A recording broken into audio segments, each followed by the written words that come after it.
Gente, eu queria conversar sobre alguns temas com vocês. Até, amor, meu celular tá por aí? Porque tem umas coisas anotadas no celular, mas eu vou falando aqui o que eu já me recordo. Se não tiver, não tem nada não. Eu queria perguntar para vocês, a partir de algo que eu percebo em vocês. Até durante a minha ministração falei que aquela frase do Tozer mexeu muito comigo, acerca da importância do conhecimento de Deus para que eu me conheça. A imagem mental que eu tenho de Deus é a coisa mais importante que eu posso saber sobre mim. E vocês dois são teólogos, vocês dois estudam e perscrutam o coração de Deus. E como vocês percebem essa relação entre o conhecimento de Deus e as nossas fragilidades ou os nossos problemas, as raízes feridas do nosso coração? Qual a relação entre o conhecimento de Deus e o sofrimento, ou como a gente lida com o sofrimento humano? Primeiro Douglas, depois Diogo, por favor. Muito bom. Boa tarde. Eu acredito que esse é um tema que a gente precisa resgatar e voltar muito para ele, né? Porque ele fala de um tema de a gente atacar a raiz, né? Porque quando a gente fala de doença ou quando a gente fala de pecado, a gente está falando de certa maneira da superfície, né?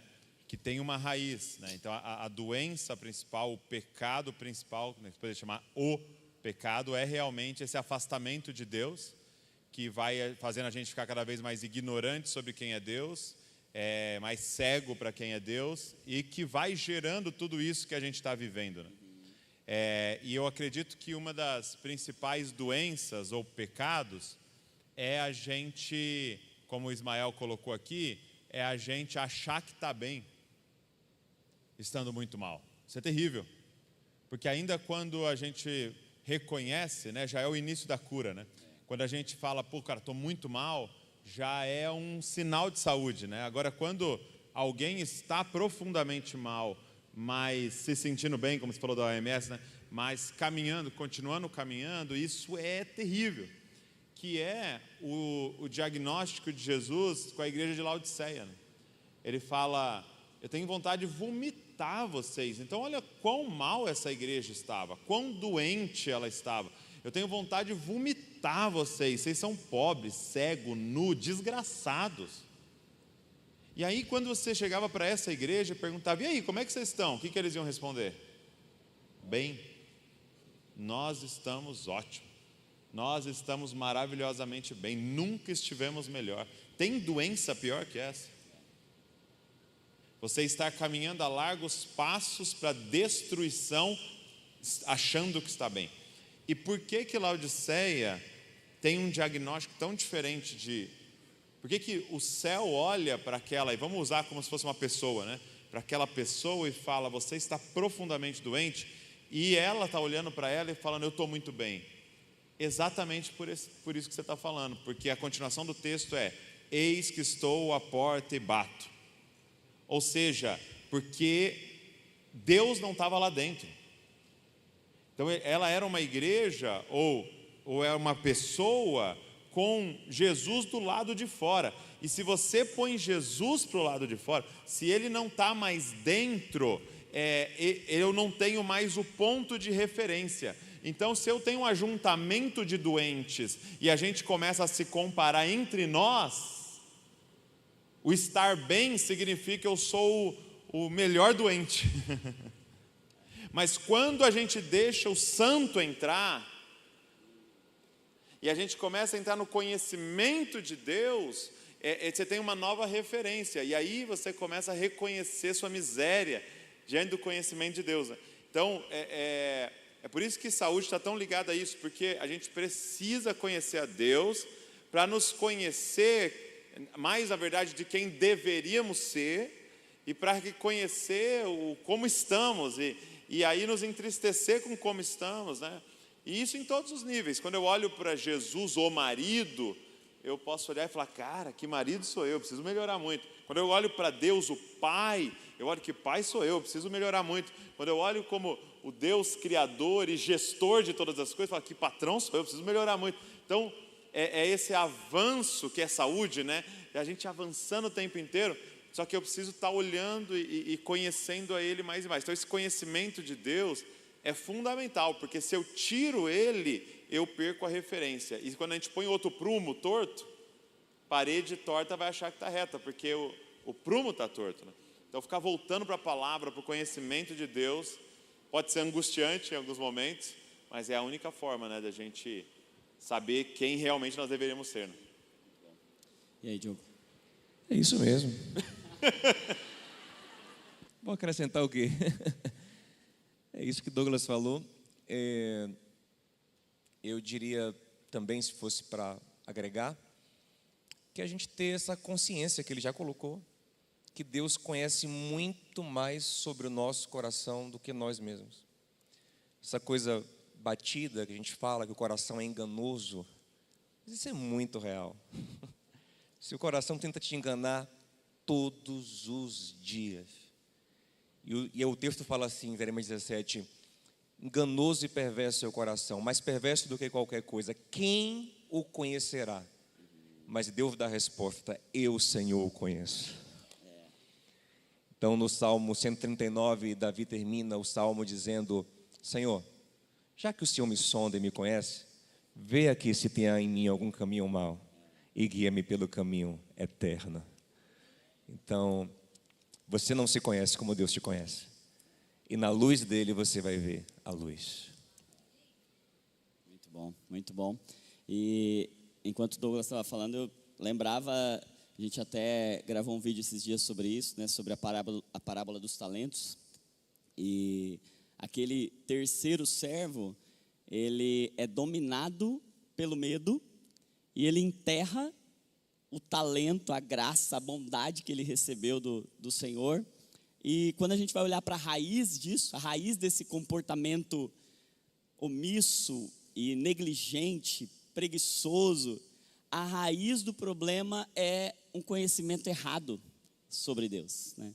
Porque ele justifica o seu medo e a sua atitude a partir de um eu sabia que o Senhor é severo e que colhe onde não plantou.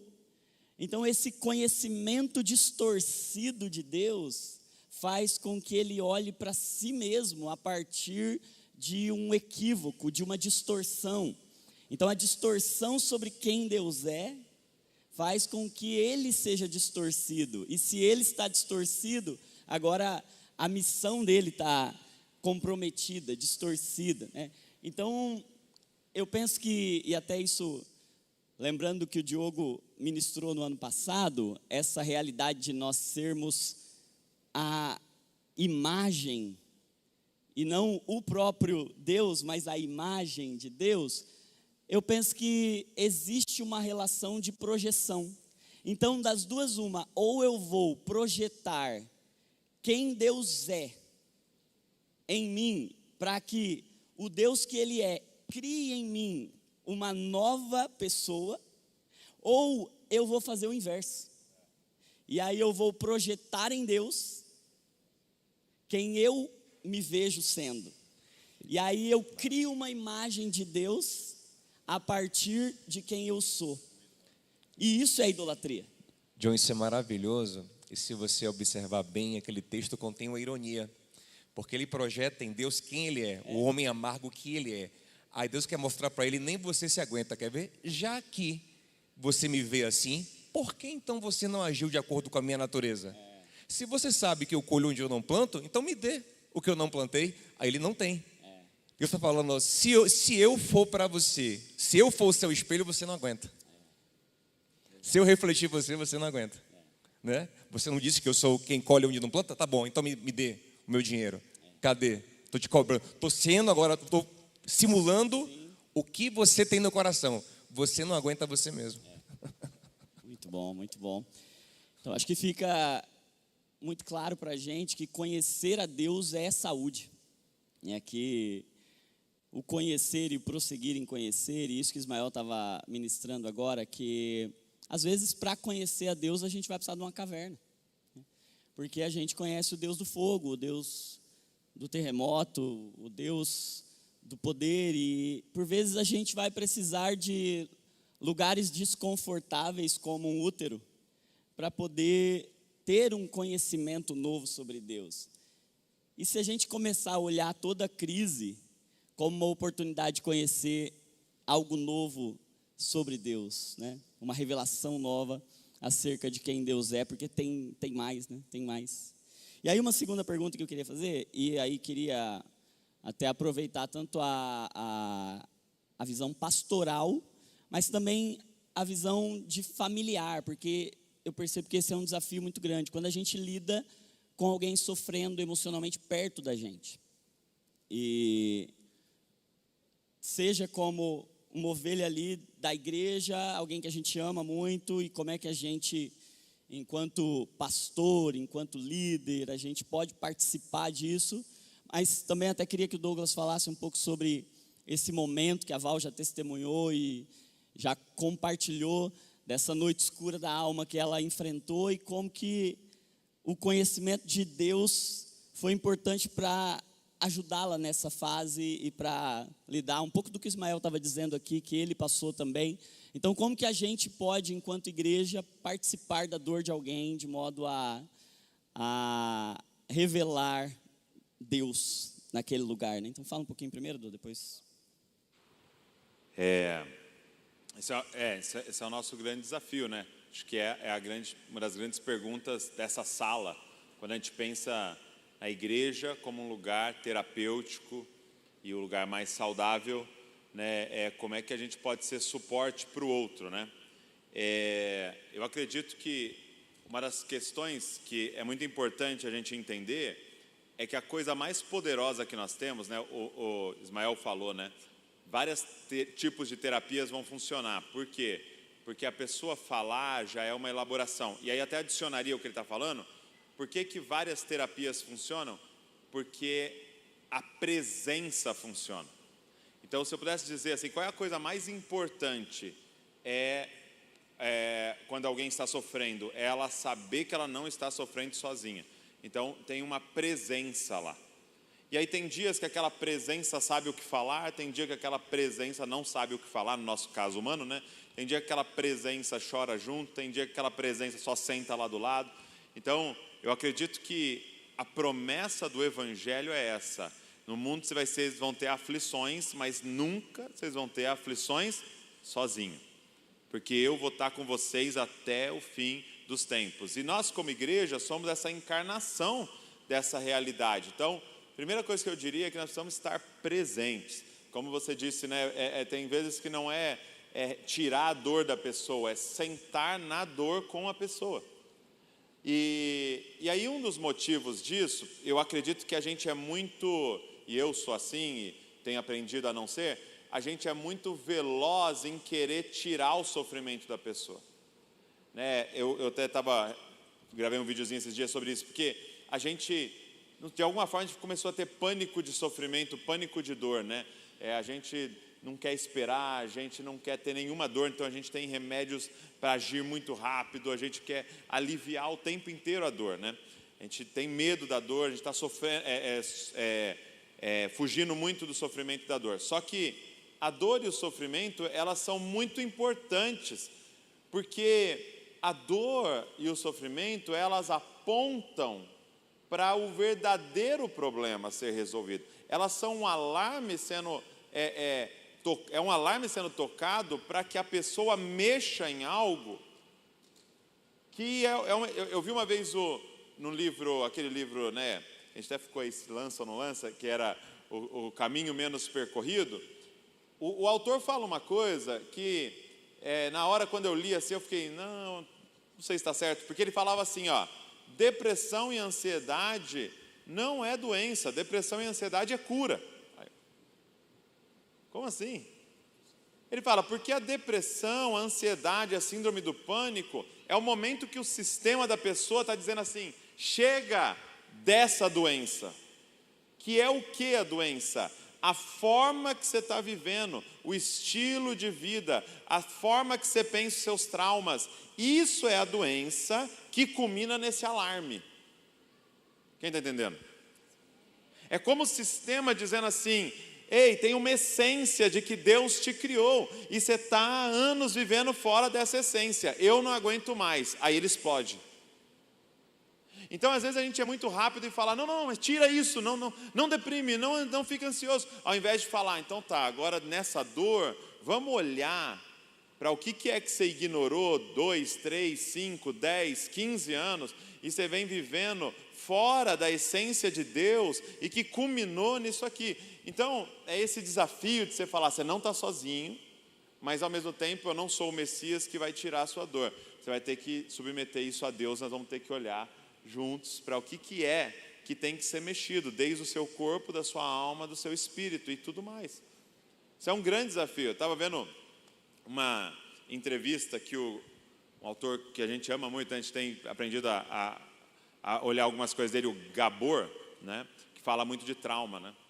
E aí ele perguntou para uma mulher também, que era uma moça super conhecida, falou: ela começou a relatar um trauma que ela tinha passado. Aí ela falou assim: olha, eu passei um trauma. Ele falou: você pode contar? Ela falou: não, eu posso contar.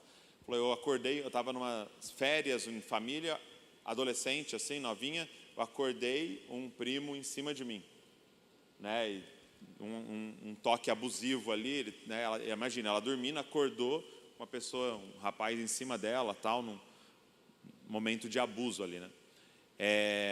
E aí ela até marejou na hora, tal, e aí aquele doutor perguntou para ela assim: como é que você se sentiu? Tal. E você contou para alguém? Ela: não contei para ninguém. Eu não contei para os meus pais, não contei para ninguém. E aí ele perguntou assim para ela: se tivesse acontecido com a sua filha e ela não contasse, por que você acha que ela não contaria? Porque não se sentiu seguro para contar.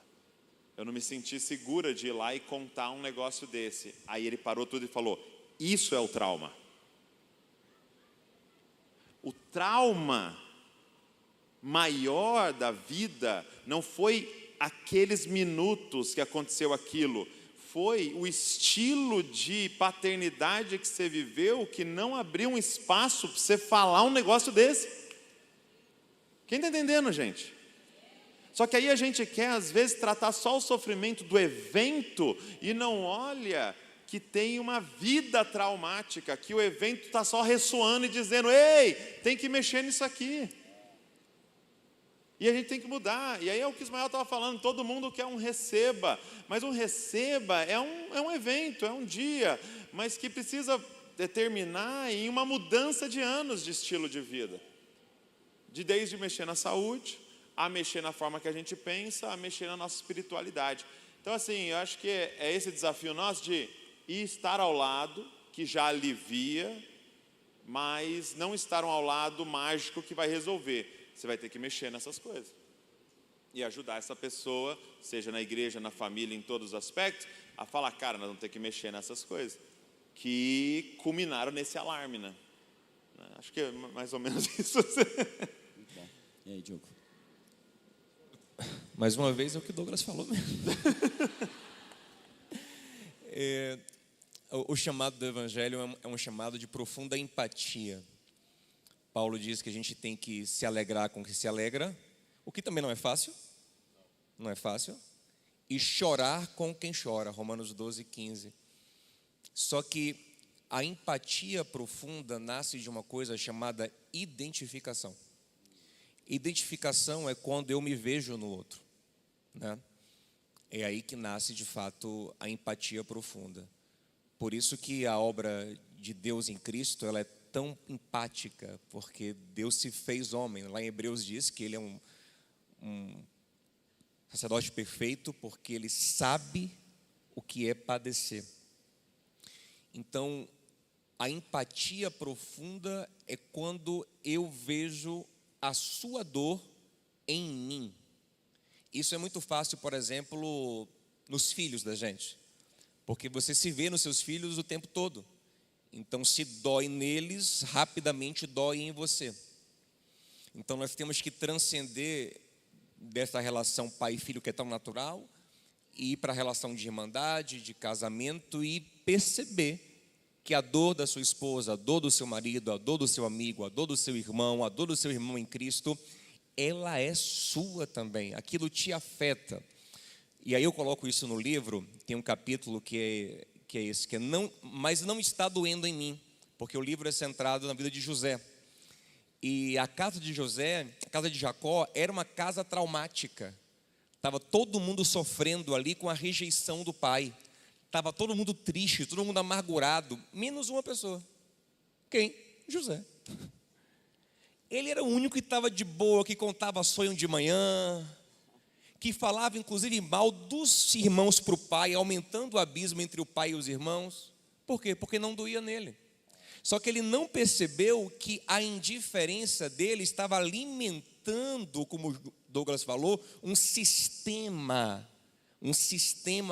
tóxico, que ia se voltar contra ele. E uma hora se voltou. José não é culpado pelo que os irmãos fizeram, mas José alimentou o sistema. Quando ele era insensível, quando ele contava os sonhos sem o menor pudor, sabendo que os irmãos se sentiam rejeitados, sonhos de superioridade sobre os irmãos, quando ele falava mal dos irmãos para o pai, porque não doía nele, ele foi sendo indiferente, até uma hora que os irmãos não aguentaram, explodiram de ódio contra ele. Então pode não estar doendo em você hoje, mas vai doer amanhã. Porque Paulo diz em Gálatas 6,8 que quem semeia na carne colhe destruição.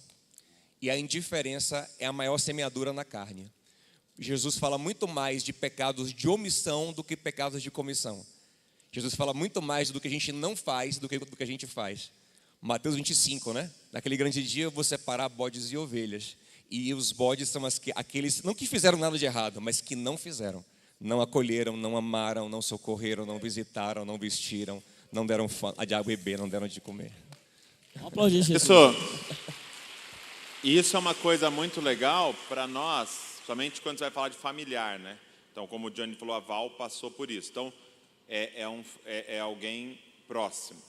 E aí, quando é alguém próximo, e às vezes você pode ser um pastor aqui ou um líder, está cuidando da pessoa. O que adoece também, como você acabou de citar, é o sistema. Então, você vai ter que ter essa maturidade de olhar e falar, eu posso ser um adoecedor. Eu posso estar montando um sistema adoecedor. Douglas, e todos nós somos em algum grau, viu? Hã? E todos nós somos em algum grau. Exatamente. Enquanto não formos perfeitos, todos nós somos um pouco tóxicos. Então somos. Por exemplo, uma vez a Val estava na terapia, ela trouxe um livrinho para casa, né? A terapeuta tinha dado um livrinho para ela lá. Aí eu falei, que legal. Eu abri assim, a página que eu abri tinha um desenho. Vamos ver se eu vou conseguir descrever o desenho, né? Aí no desenho era o marido e a mulher, né? Um de cada lado. Aí no meio tinha como se fosse um cano. Então imagina um cano em U assim, ó, tá? Um cano em U assim, um cano só. E aí estava o marido e a mulher. E aí tinha assim, a água dentro do cano era da preocupação. Então fica nivelado aqui que está no U, né? Na preocupação. E aí mostrava o marido que na sua personalidade se preocupava de menos. Então quando a água dele baixa de se preocupar de menos, o que acontece na água do outro? Só que aquilo foi tão, para mim, foi Deus falando comigo num nível, porque qual era a minha cabeça em relação às preocupações da Val? Ela me trazia uma preocupação, eu pensava, não vou botar fogo, não vou botar gasolina nesse fogo, eu vou sempre amenizar. Poxa, Douglas, mas e o problema lá? Não, Val, fica tranquila, isso aí se resolve. Pare de revelar minha vida. E a minha também. Feio, chame no particular. Vou te ajudar. Aí eu falava assim, não, Val, isso aí se resolve. Deus está no controle. O que eu pensava? Estou baixando. Eu vou deixar ela menos preocupada. Ao olhar para o seu marido que se preocupa de menos, inconsciente ela pensava, eu tenho que me preocupar o dobro. Quem está entendendo, amados? Porque se ele não vai se preocupar, alguém tem que se preocupar por ele. E aí eu comecei, com um desenhinho, eu comecei a olhar e falar, meu Deus, eu estou agindo de uma forma adoecedora. Sem perceber. Não é consciente, não vou aqui, vou acabar com a minha esposa. Sem perceber, eu estou agindo de uma forma adoecedora, fugindo de realidades, e a pessoa tem que viver a realidade em dobro, para que ela possa... E aí, eu olhando para aquilo, eu comecei a falar, não, então peraí, né? Então a Val, às vezes chegava em casa, agora a Val chega em casa e fala, nossa, fulano não sei o que, eu falo, é um desgraçado mesmo. Brincadeira. Mas assim, agora eu falo, não, realmente, isso pode dar problema, vamos ver, né? É claro, cada um tem a sua personalidade, seu jeito, mas agora é abraçar junto aquilo ali, falar, nossa, eu me preocupo com isso também, deixa que eu veja essa parte. Aí o outro pode do lado falar, opa, agora a gente está dividindo esse rio aqui da preocupação. Então assim, é a gente olhar e falar, peraí, se a doença não é só o fato, mas um sistema, eu sou parte do sistema. Então, peraí, esse membro aqui teve burnout, de tanto que ele serve lá na igreja. Peraí, quem montou o sistema da igreja? Quem que criou as reuniões? E às vezes a gente quer só, não, vamos ajudar ele aqui, é o problema dele. Não é o problema dele, é um problema nosso. Nós estamos nesse sistema nosso. E aí nós vamos ter que olhar, há algo adoecedor aqui entre nós vamos ter que olhar. E aí ter essa humildade, né? De olhar e falar, nós somos uma reunião de pecador aqui. Meu Deus, esse era o receba que você precisava hoje. Você queria um receba, um caninho. Receba. Diogo, você falou uma coisa aí, eu queria que a gente... faz um aí todo mundo, vai, faz um. Diogo, você falou uma frase aí que me deixou assim, todos nós somos tóxicos, explica isso aí pra gente. Um dia desse eu li, eu até postei no meu Instagram, uma matéria da Veja, uma revista grande, um jornal grande, não lembro.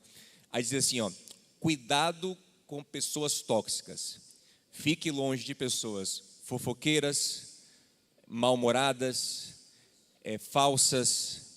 Aí dá uma lista que eu falei, rapaz, não sobrou ninguém no planeta. Ninguém. A toxina do pecado está em todos nós. Em maior ou menor grau, todos nós nos causamos males. A gente está trabalhando para, com a graça de Deus, ir amadurecendo, ir crescendo e ser menos tóxico e mais saudável, né? Mas é um processo, né? Todos nós temos o pecado em nós ainda. Sim. Meu Deus, preciso processar isso aqui. A gente, acho que um temor também no meu coração é que às vezes a gente fere por zelo. Por exemplo, Pedro, quando ele pega a espada e ele fere a orelha do servo do sumo sacerdote, de Malco, aquilo ali era zelo, e o zelo mal conduzido, ou um zelo conduzido pela falta de conhecimento de quem Cristo era. E eu penso que nós, enquanto igreja, e aí a gente volta para esse entendimento de que nós somos uma família, um corpo, é um sistema, e quando a gente fala sistema, às vezes parece que é pejorativo, né? Mas o corpo ele é todo feito de sistemas, sistema cardiovascular, sistema respiratório, sistema músculo-esquelético, a gente vive, sistema nervoso, a gente vive a partir de sistemas. Sistemas são estruturações que a gente faz para funcionar. E quando a gente tem esse entendimento de que, poxa vida, não basta boa vontade, não basta boas intenções, não é só, eu quero ajudar, mas não é o jeito que eu quero ajudar, né? Deixa eu confessar meu pecado direto logo, já que Douglas me revelou. Tem uma frase que minha esposa usava muito forte, que ela fala assim: você está bem às minhas custas. Meu Deus. Misericórdia. Jesus amado. Ai, man.